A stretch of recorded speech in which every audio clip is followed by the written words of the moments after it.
Hello दोस्तों, तो आज हम करने वाले हैं समकालीन विश्व राजनीति की पार्ट दो ध्रुवता का अंत। हम इसमें कुछ चीज़ें देखेंगे कि कैसे यूएसएसआर और अमेरिका कैसे यूएसएसआर का विघटन कैसे हुआ, उनके रिलेशन आपस में कैसे थे, और जब यूएसएसआर विघटन हुआ तो क्या चीज़ें हुई, तो उन सभी घटनाओं को हम यहाँ पे चर्चा करेंगे। तो एक नज़र थोड़ा ऊपर से देख रहे इस पार्ट में हम जो पढ़ने वाले हैं हमें ये पता चलेगा सोवियत संघ का अस्तित्व में आया कैसे, उसका विकास कैसे हुआ, उसने कौन कौन सोवियत संघ अगर बात करते हैं 1917 में जब सोवियत संघ बना साम्यवादी विचारधारा से प्रेरित था और द्वितीय विश्व युद्ध के विजयी गुट बन के सामने आया। अब सोवियत संघ का विघटन है, शॉक थेरेपी, ये सारी चीज़ें हम यहाँ पे थोड़ा सा डिस्कस करने वाले हैं। तो जो हमारा टॉपिक है, संघ का गठन हुआ था 1917 में बोल्शेविक क्रांति के बाद। और सोवियत अगर बात करते हैं तो जो सोवियत संघ का गठन कब हुआ, 1917 में। सोवियत संघ को अंग्रेजी में क्या कहते हैं, USSR, union of Soviet socialist Republic कहा जाता है। सोवियत संघ के कुल मिला के कितने गणराज्य हैं, 15 गणराज्य हैं, यानी कि 15 अलग अलग देश मिलकर बनाते हैं सोवियत संघ का निर्माण करते हैं।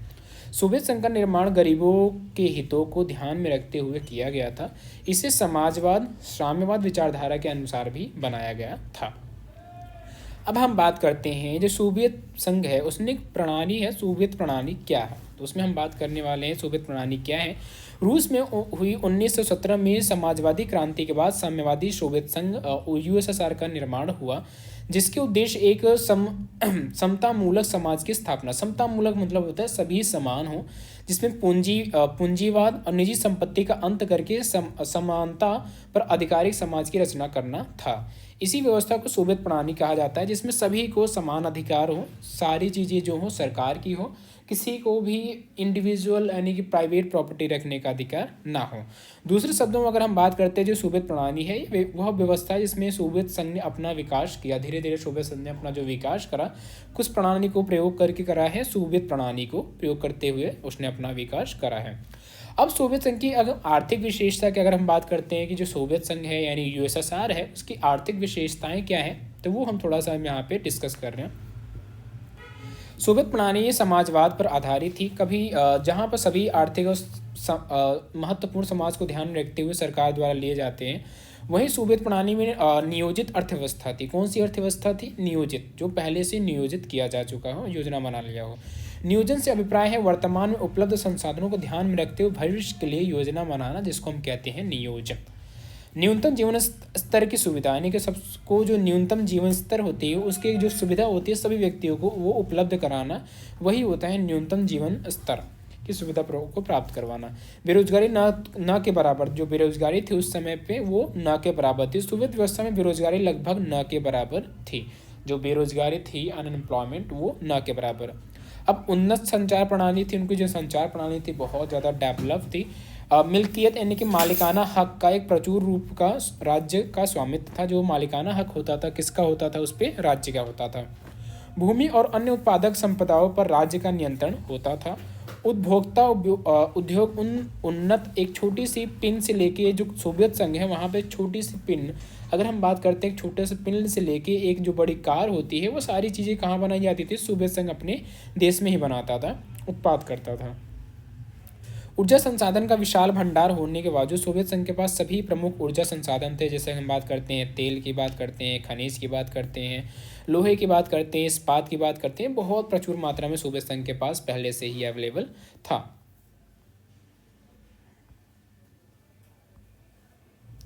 अब सोवियत संघ की राजनीतिक विशेषताएं क्या थी, अब हम बात करते हैं जो सोवियत संघ है ये हमने आर्थिक देख लिया, अब उसकी राजनीतिक विशेषताएं क्या थी। वहाँ पे केवल एक ही पार्टी का शासन होता था सोवियत संघ में, यूएसएसआर में केवल पार्टी का नाम था कम्युनिस्ट पार्टी। क्या नाम था, कम्युनिस्ट पार्टी, जो पूंजीवाद, निजी स्वामित्व और मुक्त व्यापार का विरोध करती है। जो वहाँ पे कम्युनिस्ट पार्टी थी वो किसका विरोध करती है, पूंजीवाद का, निजी स्वामित्व का और मुक्त व्यापार का, यानी कि जो फ्री ट्रेड होता है उसको वो विरोध करते हैं, जो पूंजीवाद है उसका विरोध करते हैं। मतलब वो एक तरह से आप ये कह सकते हो जो अमेरिका का विचारधारा है उनका वो विरोध करते हैं। किसी अन्य राजनीतिक पार्टी को तोड़ देते हैं। कोई अगर अन्य पार्टी बनती है तो उसको वहीं पे वो तोड़ देते हैं। सोवियत संघ का इतिहास अगर हम बात करते हैं तो यहाँ पे जोसेफ स्टालिन का शासन, अगर जो स्टालिन है, जोसेफ स्टालिन, उनका जो शासन चलता है वो कब 1924 1953 तक, कब तक चलता है 1924 से लेके 1953 तक चलता है। किसका? Joseph Stalin. इन्होंने 1924 से लेकर 1953 तक सोवियत संघ का नेतृत्व किया था। और सोवियत संघ की अगर बात करते हैं विकास में इनका जो बहुत महत्वपूर्ण योगदान रहा है, तो इन्होंने कौन कौन से कार्य किए हैं उस पर थोड़ा सा हम बात करते हैं। तो इन्होंने उद्योगों को जो संख्या है वो अच्छी खासी इन्होंने बढ़ाई है। और दूसरा काम इन्होंने किया कि द्वितीय विश्व युद्ध में जीत दिलाई। जो द्वितीय विश्व हुआ था, सेकेंड वर्ल्ड वॉर हुआ था, उसमें इन्होंने ही, इनकी वजह से भी जीत मिली थी। अब खेती और बलपूर्वक समूहकरण का किया। जो खेती है उसको बलपूर्वक उन्होंने समूहकरण करा, मतलब एक ग्रुप में डिवाइड कर दिया, समूहकरण कर दिया। अब आते हैं सोवियत संघ और शीत युद्ध में क्या है, वो सारी चीज़ें थोड़ा सा हम यहाँ पे देखते हैं। सोवियत संघ और शीत युद्ध 1945 में जो द्वितीय विश्व युद्ध खत्म हुआ, सेकेंड वर्ल्ड वॉर खत्म हुआ, तो दो महाशक्तियाँ उभर कर आई थी। पहला नाम था अमेरिका और दूसरा नाम था सोवियत संघ, जिसको इंग्लिश में यूएसए कहते हैं और इंग्लिश यहाँ इसको सोवियत संघ को यूएसएसआर कहते हैं। दो महाशक्ति होने की वजह से विश्व में शीत युद्ध का दौर शुरू हो गया था। दोनों महाशक्तियाँ खुद को एक दूसरे से अच्छा साबित करने की कोशिश करती थी। ये दोनों ही आपस में कि मैं बड़ा हूँ, वो कहता मैं बड़ा हूँ, मेरे पास हथियार ज़्यादा है, मेरे पास हथियार ज़्यादा है। तो इस चीज़ की इनकी होड़ चलती थी।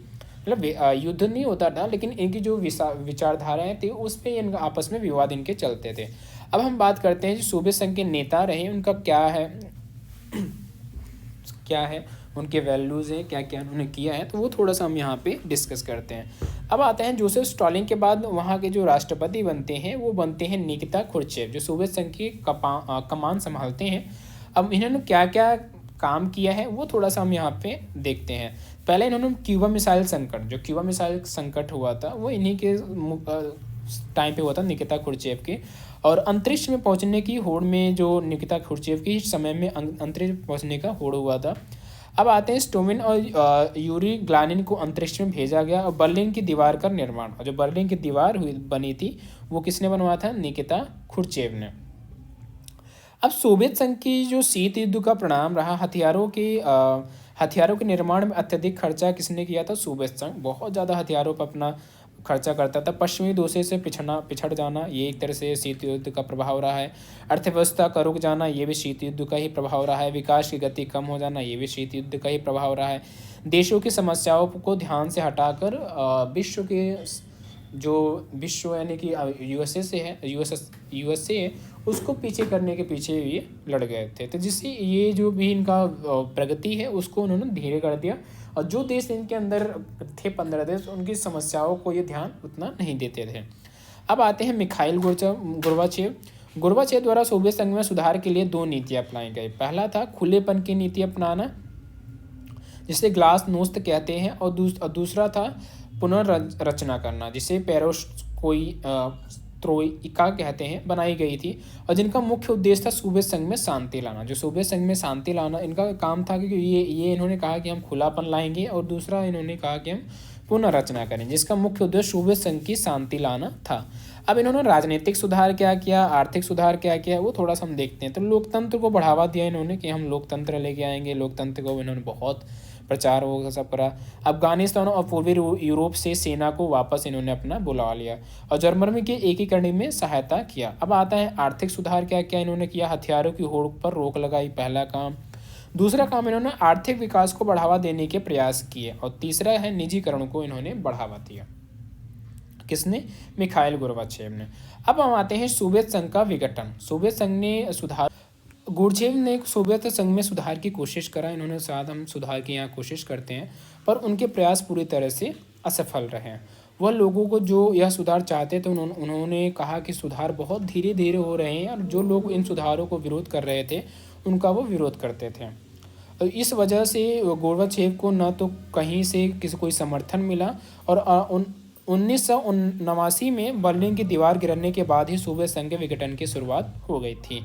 और 1991 में जो सोवियत संघ पूर्ण रूप से विघटन हो गया। अब आते हैं जो सोवियत संघ है उसके विघटन के क्या कारण है, इसको देखो हम यहाँ पे पॉइंट टू पॉइंट आपको दे रहे हैं।